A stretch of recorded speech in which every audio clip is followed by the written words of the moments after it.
বিদায়ের পর আমরা প্রত্যাশা করেছিলাম বাংলাদেশ একটা গণতান্ত্রিক সরকার পাবে,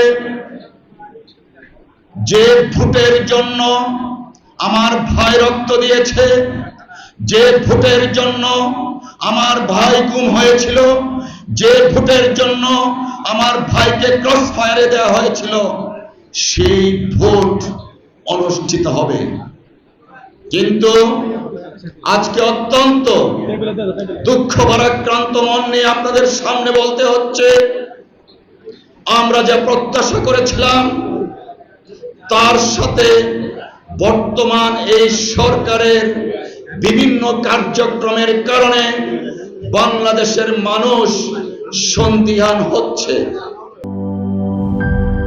4 গুণ শক্তিশালী এনজাইম ও অধিক ফেনা সমৃদ্ধ অরিক সিলভার ওয়াশ মাত্র 70 টাকায়।